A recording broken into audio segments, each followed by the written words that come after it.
There we go, bro. I Yeah. feel like you're my big brother now. Yeah, watching you. Tell you what, mate, it's nice to hear a familiar voice, a little bit of a little bit of home.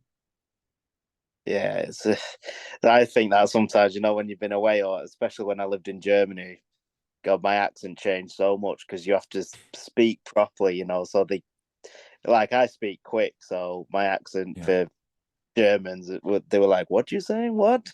So then, obviously, my accent changed. I was very proper, speaking posh and talking like this and like that. And then when I came home, I was talking like this, and it was like it was doing my head, and even it was annoying myself.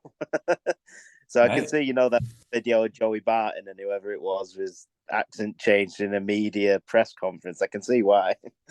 100%, But man. Just those yeah, slight little colloquialisms, right? That we have to kind of adapt. And, I had to do it when I went to the South first time at 18. I jumped ship, went 200 miles, literally directly south. And, mate, the same country. I had no idea what the fuck I was saying. yeah, it's the only country that you can go down the road 10 minutes and there's like 20 different accents in there. Yeah, precisely. Like we're technically the same city, but not. It's crazy. Yeah, But here's a question. What does home mean to you? home. Well, you're happy really for me. My home is where all my stuff, the typical where all your stuff is, but home's what you make it really, isn't it? Where you're happy. Obviously, I've moved about a bit, so I'm from Morecambe, moved to Manchester, moved to Germany, moved to Manchester, moved back to Morecambe. Morecambe's always been, my home because the promenade and everything, especially in the summer and the sunset's amazing. I grew up round here, but then Manchester's my home as well because I was there 11 years. Lots of memories, lots of parties, a few mates up there still. I don't see him as much now because obviously distance wise, but yeah, it's what you make it really. And I had a nice little flat in Manchester, which if I could pick any flat up and move towns, I would. It was a 2 bed. I think they call masonettes. I just loved it, Oh yeah. mate. Yeah, but finally made it my own and then moved back to Morecambe. Finally decorated and all that. Got the carpet in, but finally moved back to Morecambe, mate. Mate, I feel like it's the same in Southampton. I had this like beautiful little flat. Kind of I used to call it the penthouse suite just because it was the top flat. There was nothing flash about it. It was just the top one. It means I had to climb more stairs. Right. And yeah, you finally set in, right? You finally settle in. And then next thing you know, things Yeah, change. I don't regret it in a way. It was good to be back. I regret not having my own place anymore, but I don't regret moving if that makes sense. So Yeah. the time was right. I had to come back. I got a job up here in a specialist school, learned that trade as in a teaching assistant. Now I'm in mainstream. So, and I don't think I would have been in CrossFit or an adaptive CrossFit athlete if I had moved because I didn't know about CrossFit. Mm. It's because one of my ex colleagues, her family had something to do with CrossFit Lancaster. And that's why I joined them. And then, boom, here we are. CrossFit Lancaster So, is the one that you still go to, yeah, right? yeah, CrossFit Central Lancaster and stuff Central there. Lancaster, that's all. Yeah. Yeah, I wouldn't move. I don't need to. Great bunch of people. The equipment's there. And the community's there. So Mm. the community is the big thing with me. If the community and the support, from the people wasn't there when I first joined. I think we spoke about it last time. I wouldn't be doing CrossFit. I don't think I'd have gone to one or two and then be like done. Yeah, But you know luckily, what? it's Central Lancaster. The people there, base. It's the commute. Even though I've not been for 3 weeks, but that's just because of work and busyness and trying to complete a few courses. But yeah, the community's still there. Your mate's still there, and I'm a big believer of everything happens for a reason. So I moved a couple of years later, started CrossFit, and now I'm going down that route. So it's one of them. Something happens, changes your path and all that, and then here you are. When you first left home, do you think you were running away from something or do you think you were running towards something? Uh, Moving from Morecambe to Manchester, you mean? Yeah. Yeah, Yeah, back then I don't think I really knew what I wanted. I wanted to be a basketballer, a wheelchair basketballer for GB. I was in the under 22 squad then. Um, if I had been more disciplined and trained like I have some months with CrossFit, there is no doubt I'd have been in the men's squad. People might disagree with that, which is fine, but I think back then, if I was more disciplined, I would have made the GB squad. But then on the flip side of that, moving to Manchester gave me life lessons. I've made memories. I sound like an alcoholic in a minute, but we partied every. The memories of them parties, you couldn't even explain it, mate. Dancing on tables. We had a smoke machine and strobe lighting in a kitchen that was tiny. I fell asleep with the smoke machine on. Um, you made mates. It's strange memories going down through a McDonald's drive-through at 3 in the morning, walking. It sounds a silly memory to some people, but it flips your memory back to who your mates were, what you've done, and I wouldn't change it for the world in a way. Yes, I didn't make the senior squad, but I made the life memories. I've learned lessons for life. I've lived a bit. I wouldn't say I was sheltered when I was younger because I wasn't, but moving to Manchester was a different way of life compared to what I was used to. And, I think it's helped with not being as, this is why I'm not judgmental or anything. I'm more for the people, whatever, people are who they are what they are. And, their life doesn't affect me kind of thing. So, yeah, I wouldn't change it for the world. And I think, like I said, it did affect my basketball career because obviously drinking every weekend, I wasn't going to training during the week. Um, so yeah, I think it's a bit hypocritical, but in a way, I moved to Manchester to chase the basketball dream, but got further away from the dream because I was living a life away from the basketball court.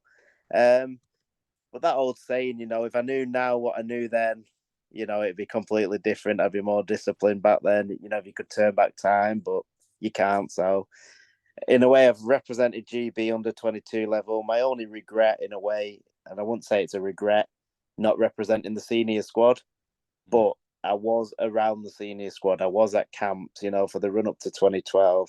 I wasn't in contention for the squad, but I was around the squad. I knew what it would have taken, and sometimes it's timing. I was at a coaching course at basketball level 2 the other week, and I was speaking to the assessor Simon, and he said sometimes it's timing to get into a squad. So wheelchair basketball, people have classifications, and for me to have got in that squad, I would have had to knock about 9 people off this perch, to get in that squad. And these were great players. The likes, he's called Johnny Pollock, Abdi, Adio, Matt Seeley, Matt Byrne. The list goes on, and some are still playing now. So there was a lot of competition.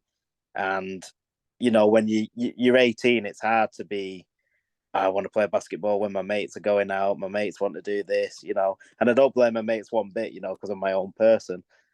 But it's very hard when you're 18, 19 to go like discipline, focus. Because I'm one of them. I won't want to in 20 years' time or whatever. I won't want to look back and go, I gave so many life lessons up and life memories up to throw a ball about. But then on the flip side, I'm like, oh, I should have given them life memories up, so I would have had basketball memories. But I've got basketball memories. I've got a book full. So and it's not over yet. I'm still playing. I wouldn't never say never, but my GB days are over. But there's still European teams. If I fancied it one day, maybe put a bit of training in. I'm a lot stronger now because of CrossFit. So yeah, we had our first home game. First league game on Sunday against Newcastle. Um, and my speed, I've got a lot faster, which I couldn't hit a barn door. I couldn't hit anything. It was one of them days, where you shoot the ball and the basket moving because it goes, nope, not today, son. But the speeds come up, and I'm enjoying like the more leadership role of the team. I'm doing social media. I've got a big part in the team as well as all the other players. So it's one of them. I don't regret it, but like you said, was I running away?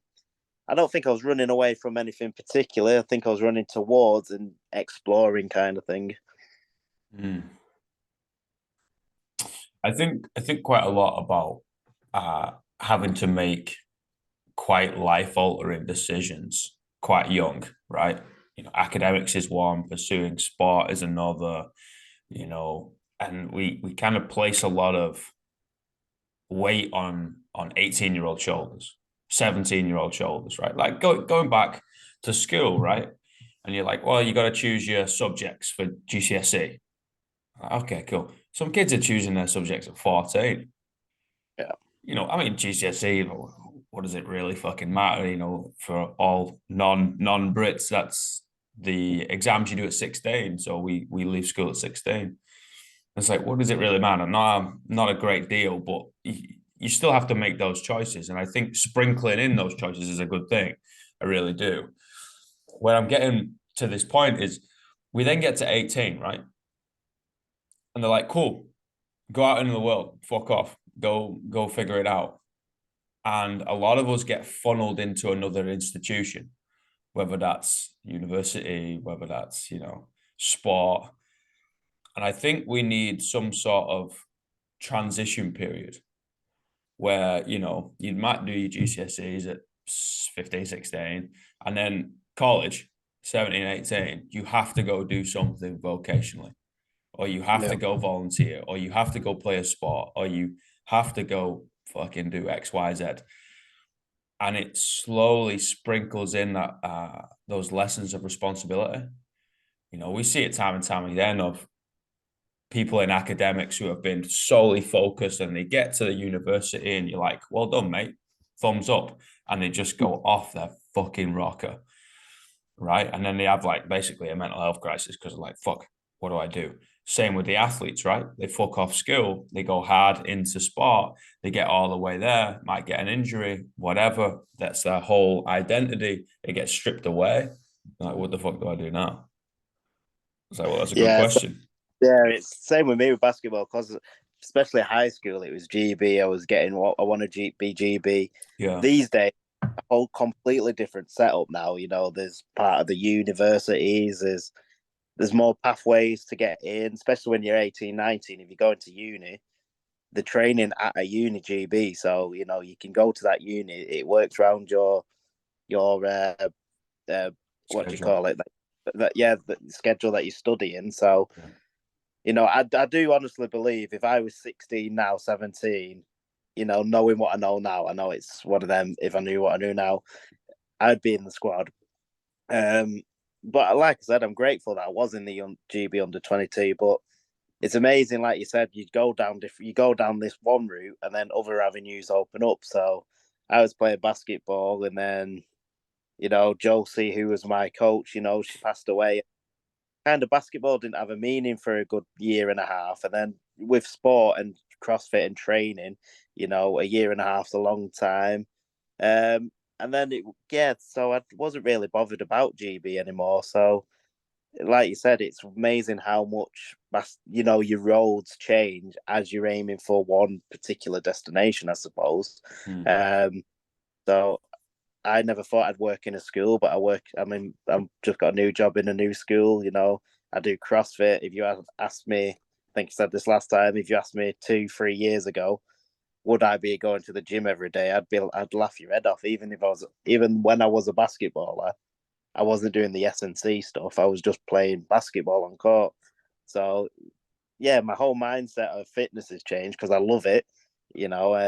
I've got a great bunch of people, and I can see the results now. So, like you said, roads always change, and I think it's important to explore them avenues that open up. Even if you're not fully committed, have a little look, come back. Roads are always there, aren't they? So you can always come in and out.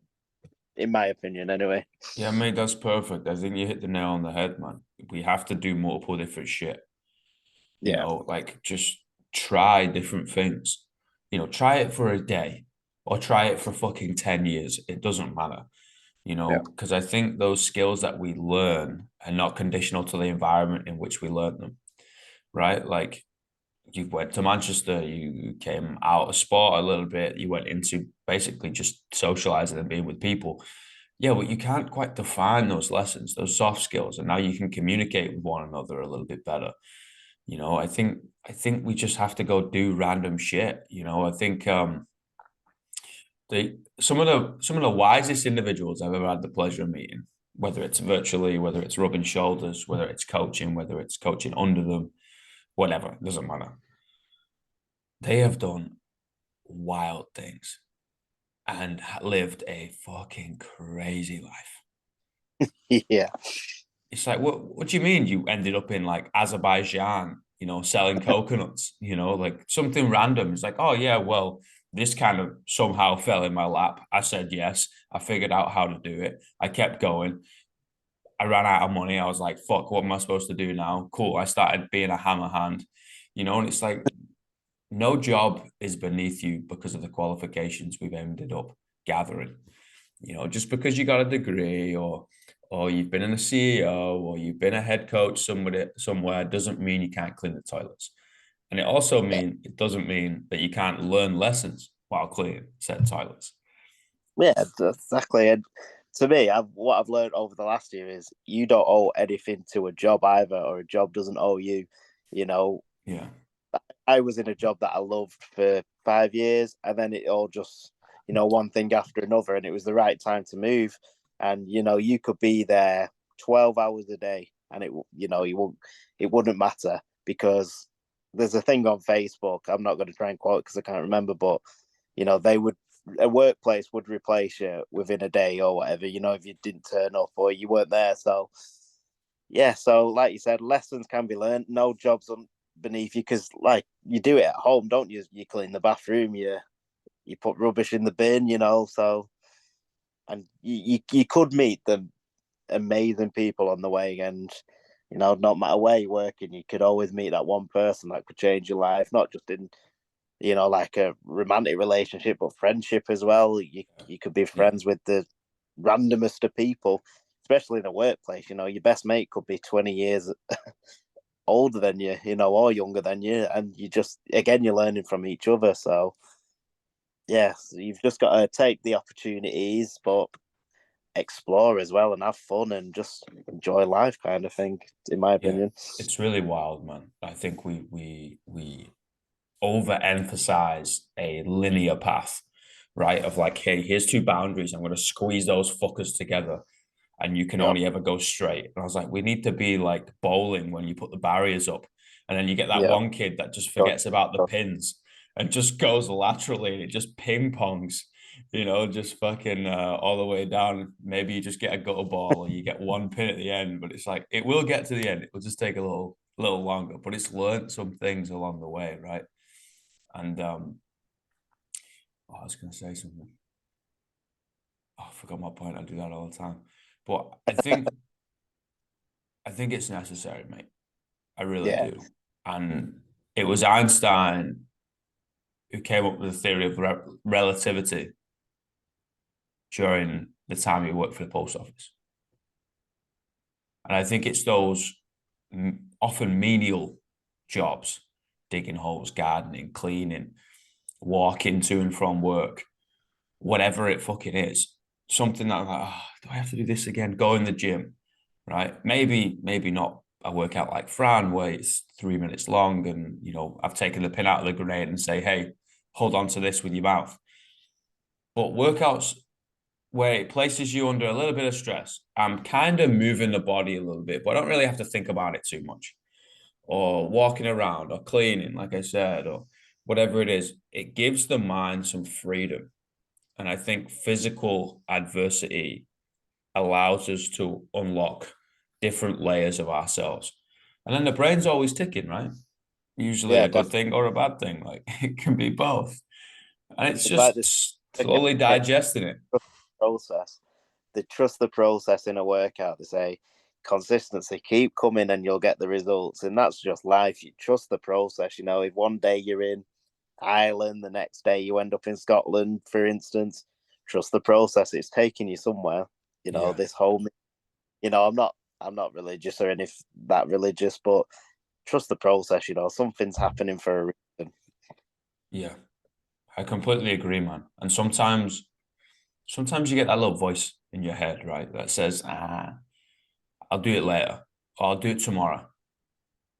And you have to tell that voice to go fuck itself, man. Like, you have to do it. It's got nothing to do with anybody else. It's got everything to do with you. Yeah. You might have to go for that swim, or you might have to go for that walk, and you might have to do those 22 push-ups. You might have to go fucking in the gym. You might have to read, whatever it is, whatever you said to yourself that you need to do to become the person that you want to be. Right? It's just you have to do it because it's the lesson within the struggle. It's not the struggle itself, man. Like the process of getting to a 100-kilo deadlift. Right? Yeah, it can be long for some folk. It can be short for others. Like it's a process, but it's the lesson you learn about yourself along the way, which is the main point. That's Oh, really definitely. that's that golden nugget, man. Yeah, that voice in your head can be the best thing or the worst thing, can't it? At the same time, it's just finding that medium. Usually both, right? Well, yeah, it usually tells you one good thing, then one bad thing, and then you're like, ah. Oh. But yeah, that's currently me at the moment. I'll be honest. I've not been to the gym in 2.5 weeks, and my voice is like, yeah, need to go, need to go. And then I've got work to do, courses to finish. And then there was that big announcement for the CrossFit Games. Wheel Wad is, taking over the adaptive side. So I want to be there. But I'm not going to get there by sitting in my house, on Hmm. the laptop or, not being in the gym. So I know what I need to do. My body knows what it needs to do. It's just convincing your head to get in that car, drive to the gym, and get that workout done. So What's that yeah, conversation like for you? um, it varies. My not motivation because I'm always motivated to be at the gym. It's just I'm never always there. Um, some weeks I'm very good at saying, "Listen, you need a rest because you are shattered." I'm very good at when I'm on the cycle of big consistency. I'll go go go go go go go go go go, and then my body with my muscular dystrophy. Some days it's like you can't go today, mate. You need to not get in bed, but just not do any workouts. Get off because I do a lot. I walk on my knees and stuff and squat on my knees. Sometimes I just have to be off my legs for an evening just to let it go. So the conversation is I know where I want to be and I know how to get there. It's just right. Yes, you're working, but that's not an excuse because my first week at my new job, I was working, going to the gym, working, going to the gym. So I know I can do it. It's just like you said, that voice saying you're tired. I need to identify what's tired and what's beat. What's an excuse, of a tired excuse. So you can be tired, but you can be really tired, Yeah. if that makes sense. So, I've had years of where I've been tired, but not really tired. I've used that as an excuse. And now it's Yeah. changing my mind. And I'll be honest, Matt, changing my mindset of I need to be really tired not to go, not just tired. And some weeks, don't get me wrong, I power through this little tiredness and go, right, I am going to the gym. And you'll know, mate, once you've done a workout, you feel so much better. It's just that initial thought beforehand.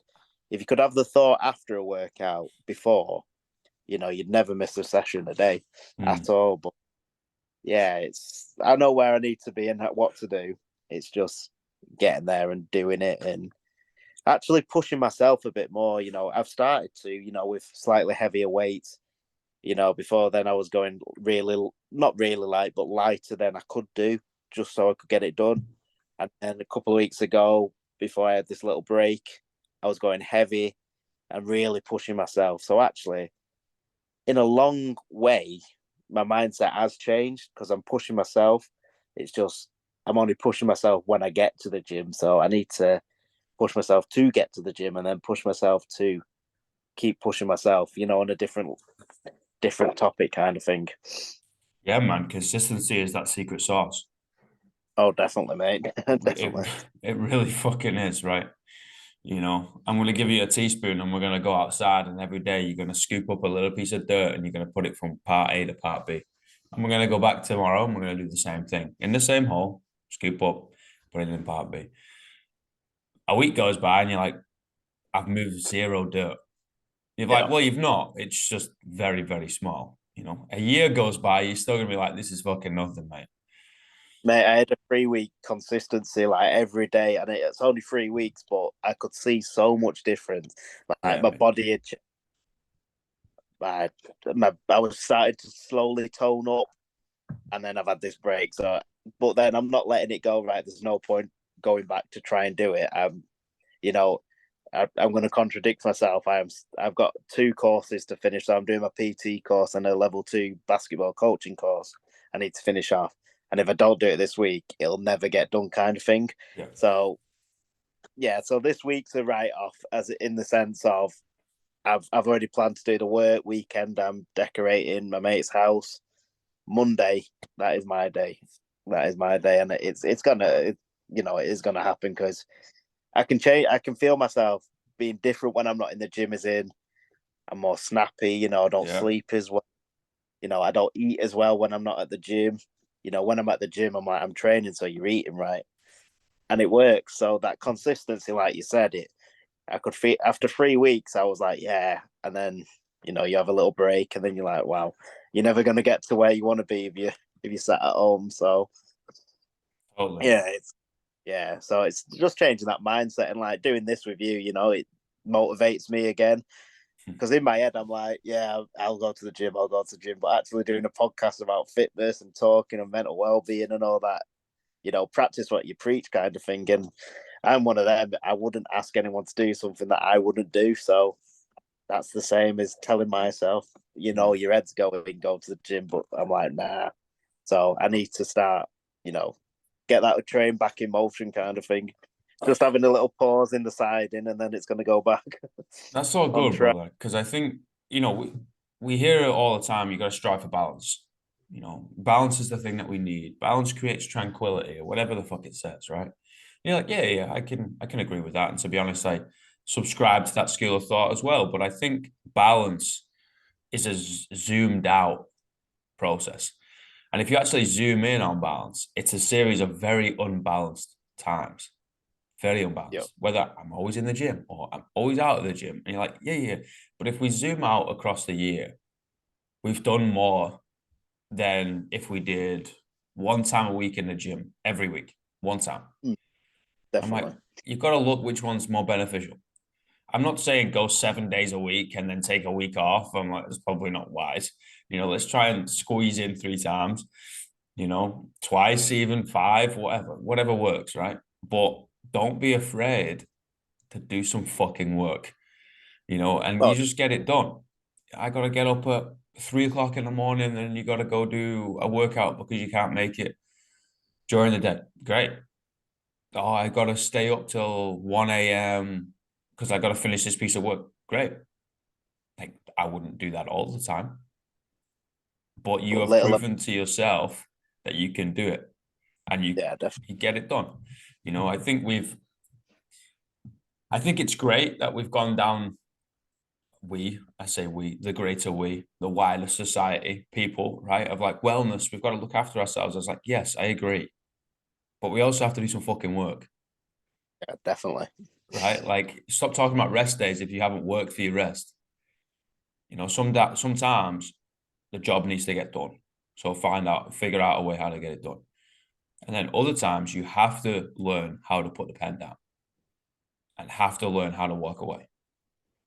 But I think the majority of people need to learn how to walk towards, Yeah, yeah. right? That'll be me the last few weeks. I've been tired, but not too tired to get to the gym. I just haven't gone. So, but I'm glad I know that, and I'm not being delusional in the sense that, oh, I'm shattered. That's why I can't go to the gym. I can't go to the gym because of this, this, and this. Uh, I know I've just been, I need to not change, but I need to be like, come on, get to the gym, kind of Yeah. thing. So, but you knocked it right in the head there, mate. There's hard work and there's knowing when to rest, when you say you need to rest, but you don't need to rest. And it's, identifying which one, which, you're not going to make it if you're not going to do the extra day of practice kind of thing or training. Just fitting that rest in, but the relevant rest, like you said before, an hour's rest instead of 3 hours rest, or combine it in. And I when I was doing gym sessions at 6:30 in the morning, it took me a week and I was shattered, but after the week, I felt good. I felt really good, but the second week I didn't continue it. But I knew if I had continued it, I would have not, totally changed and slashed the mindset. It's just powering through them hard 3, 4 hard days. They say, don't they, when you start dieting, you're hungry for about a week, but after the first week, you start learning and your mindset changes. So you just got to go through the shit to get get the betterness, I suppose. Yeah, and those questions have to come from yourself. Mm. They can't just be like, hey guys, like I come on in, fucking Billy Big Bollocks over here and goes, you need to be consistent in the gym. I was like, go fuck yourself, Blondie. No, no, no, no. Like it's got to come Yeah, from you. It's got to come from the person in the mirror. You got to figure out your own way. Maybe it's Zumba. Maybe it's not fucking going to the gym. Maybe it's just doing some yoga at home and like going on wellness retreats or silent retreats or whatever it is. You find your own little happy medium. And that's great. Maybe you work intensively for 3 months and then you take fucking 9 months off.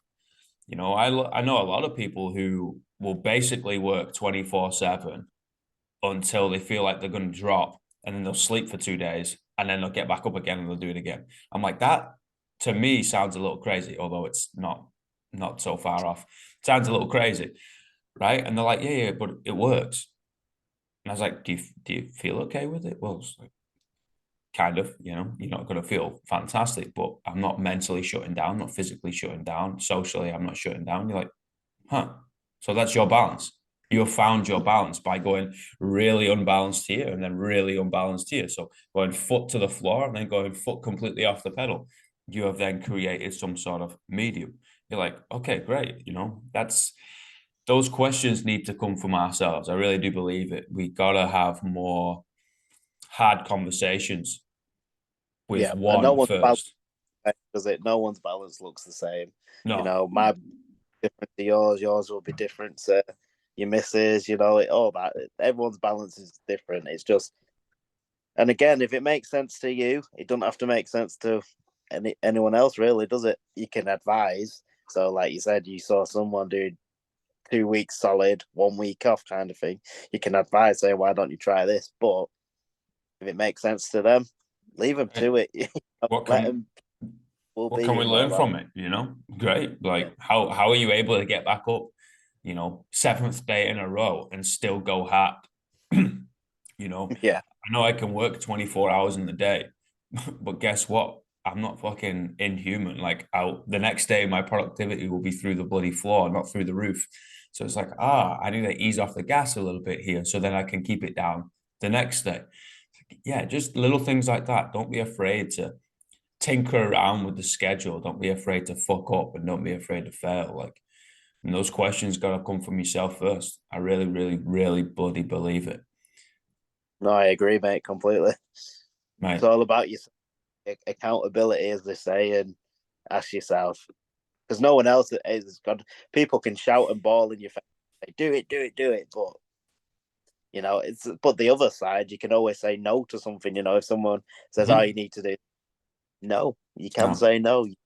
I don't want to do that. I'm not interested in that. You can say no. So it's the most powerful thing in the verbal language, yeah, regardless of language, English, Spanish, Russian, Swahili.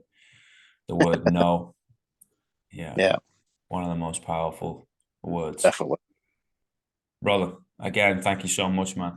Honor and a No, thanks. privilege. Sorry, it's taken me a few times, but we made it. Fine. You can Hopefully always again. talk shit here, man. Yeah, definitely. Mate, Brilliant, mate. Good to I'll see you uh again. I'll let you know when I'm back home. Sounds good, mate. Hopefully Take it catch up easy. when you're back. We'll See you get a later, bud. workout in and shoot some Yeah, hoops. definitely. Yeah, man. Sounds good to me. Man. Take it easy, See you bro. See you later. later, kid. Bye, everybody. See you later.